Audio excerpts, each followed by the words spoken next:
Biden administration is facing backlash for a new executive action on immigration that's being compared to asylum restrictions that were enacted by Donald Trump. The action gives Biden broad power to temporarily shut down the southern border when it's overwhelmed, and it puts a cap on how many migrants can claim asylum between ports of entry. According to the Washington Post, migrants have already been turned away on the basis of these restrictions. Democrats from border communities lined up behind Biden for the unveiling of this executive action, and party leadership signaled their support. But immigration continues to be a driving wedge among Democrats. At a press conference after the announcement, progressives went after Biden. What we see today is a disappointment. And from what we know, it's not going to make the situation at the border materially better. I am profoundly disappointed in this executive order. We have to remember that the victims of this policy will be the innocent. With all due respect, Mr. President, we should not be unearthing policies of the last administration. We must lead with compassion, not cruelty. I urge the White House to immediately reverse course and work with us to build a just immigration system. So as you heard there, many have compared Biden's executive action to similar, ultimately futile attempts by the Trump administration to restrict asylum. And it bears some truth. They utilized the same legal clause, Section 212F of the Immigration and Nationality Act.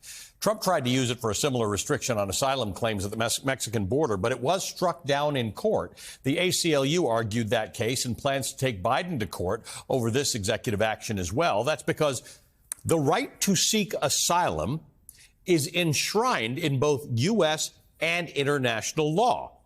In the United States, the Refugee Act of 1980 created the current basis for asylum. But the right to asylum was truly birthed out of World War II, after which it was included in the United Nations Universal Declaration of Human Rights.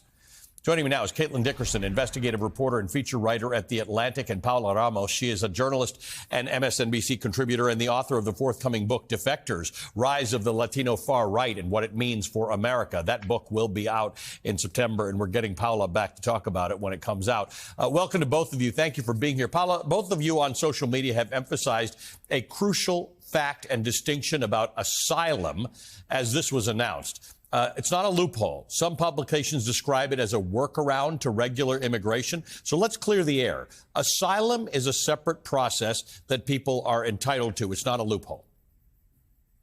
Absolutely. I mean, you said it perfectly, Ali. Every single human being has a legal right to seek asylum. And if I may, I'm going to read something very quickly because I think this will illuminate what we're talking about. Here's what I'm going to read.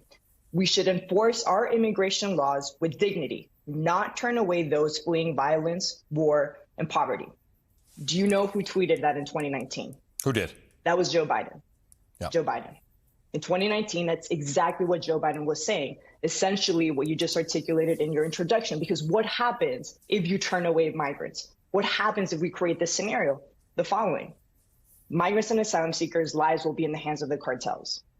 The cartels will be able to hold asylum seekers hostage. Asylum seekers will be exposed to violence, to sexual violence. Many families will have to be sleeping in tent cities. Families will be hungry. There will be even in worse conditions. And many asylum seekers will then be repatriated to countries that are death sentences. And so I think the administration was very clearly, because they've been making these statements for many, many years at this point, that what is happening is not just legally dubious, but morally, more than anything, the morality behind this decision is what we should be questioning. Why now, when they know exactly what this is going to create?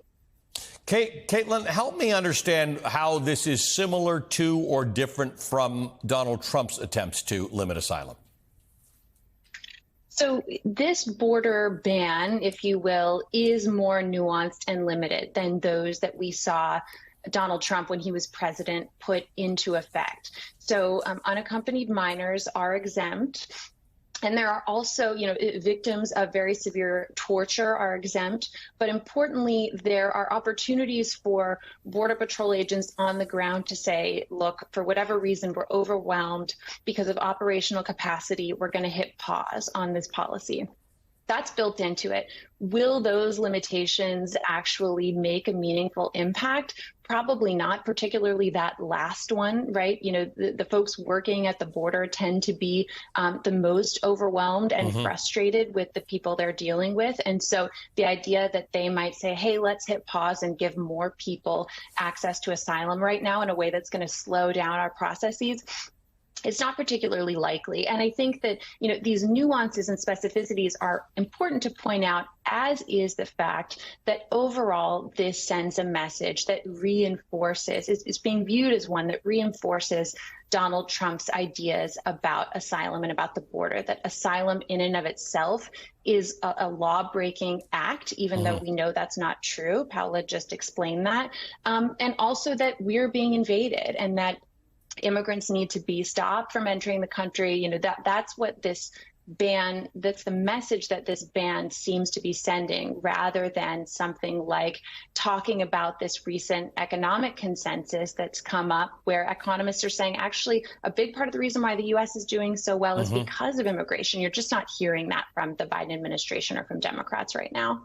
No, it's wild because we've all talked about this a lot. I mean, the economics prove their case. So when we say that there's a crime wave that comes from undocumented immigrants, it's not only not kind of true, it's entirely false. The disincentive to commit a crime if you are an undocumented immigrant is huge, right? Because you get deported. But talk to me about that, because you're talking about a moral obligation that we have. We are also talking about a legal obligation that we have with respect to asylum seekers. But it's being outweighed by people in American cities who are saying, this is not my problem. If they are going to be stuck and cartels are going to control them and they're going to be sexually abused and they're going to go back to their own countries, my problem is my city that is being invaded by illegals who are committing crime and taking jobs and driving down wages, zero of which is true. Exactly. And I think to your point, it's being outweighed by the politics, right? And when the administration is making these decisions, the politics is it's what's in their head. And here's the bottom line. You cannot out-Trump when it comes to immigration and the border. That is never going to be a winning argument. You cannot ever be to the right of Trump and expect that you will be able to score any form of political points. The one thing that Trump has done extremely well is inject that fear-mongering, Ali, that you just described, inject that xenophobia, that anti-immigrant sentiment inside of the American consciousness, to the point that all of the numbers culminate into what we're seeing, right, which is a Republican Party where over 50% of those members believe in the Great Replacement theory. Right now, you have over 50% of American voters in this country that want to make it harder, not easier, for asylum seekers to have that legal right to seek asylum, to the point that, yes, even among some Latino voters, they're starting to warm up to this idea of mass deportations and the wall and sort of create a difference between them and us. And so I think if the question is politically, how can you counter Trump? Let's go back to 2020. Because what worked really well in 2020 for the Biden administration was the idea that immigration was a motivating issue for him. It was an inspiring issue for him. Why? Because he was able to articulate with such moral clarity the difference between what it was his humanity and his humane policies and Donald Trump's cruelty. And I think that, to me, is what's missing right now. This idea that you will never be able to win this argument if you think that inching towards the right will ever get you closer to that finish line in November. But you can't outdo him. Caitlin, you and I have talked about this. Let's talk about the idea that asylum is legal and protected. You have numbers, and I don't know if you've got updated numbers because you and I have been talking about this for so many years, that people claim asylum. They are then entered into a process, right? It is, and it's not a quick process. It's not an easy process. It's an overwhelmed process. But in theory, if they are judged to be legitimate asylum seekers, they go through a hearing. In fact, most people coming across the southern border do not succeed in their asylum request, but at least there, in theory, is supposed to be a process. That process is overwhelmed because the system is overwhelmed because there are not enough people. What does a real logical solution look like? That if you took the politics out of it and said, we do have an issue at the southern border, what does solving it look like?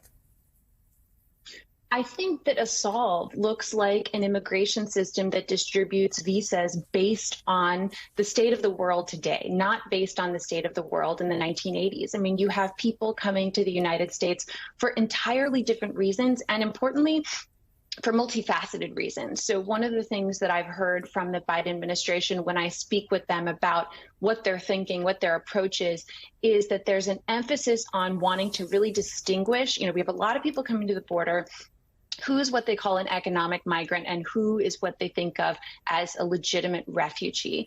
This, I think, if I may, is outdated thinking because, I've been interviewing people making these journeys for more than 10 years now. And the reality is that people who are fleeing violence and persecution need a job. And a lot of times vice versa. The opposite is also true. And so trying to sort of sort people like crayons, it doesn't really seem to be getting to the reality. The reality is that, migration across the Darien Gap right now is up this year. Last year, more than 500,000 people crossed the Darien Gap, which is that stretch of land, the only way to walk from South America into Central America toward the United States. Panama is anticipating more than 700,000 people will cross this year, and most people who cross the Darien Gap eventually get to the United States. The border numbers right now are not particularly high, but a lot of people are marooned in Mexico. That's part of why the Biden administration has put this policy into place, right, to try to prevent another uptick in border crossings before the election. But they're coming, and they're coming for multifaceted reasons that just don't slot well into policies written in an entirely different era. And so we have to update the laws and face the reality of, the circumstances that are leading people to flee today. You're right, Allie, that a lot of people don't succeed, that asylum does have a very high standard, and yet we do have case law that says people who have been targeted by gangs qualify for asylum. Women who've been targeted violently in countries that experience high rates of femicide do qualify for asylum. So it's actually not as if there's no room in the law for these cases to succeed. A lot of times the numbers are inflated of those who don't win their cases because rulings come down in absentia. People aren't in court. So that's a really important caveat to keep in mind for people. But we've got to update the laws in a way that face the circumstances people are actually considering when they decide to come to the United States today. And instead, what we have is a policy that's really, I think, trying to keep Biden in office long enough, to overcome the election in November. And then, they'll say, turn toward these larger issues. But will it be too late? And will these ideas that Paula talked about be so infused in the debate that you can't really turn back the clock? We have not had a proper debate about this since before I had hair the last time we were talking about immigration the right way. Thanks to both of you. I really appreciate this conversation. It's made us all a lot smarter. Caitlin Dickerson and Paula Ramos.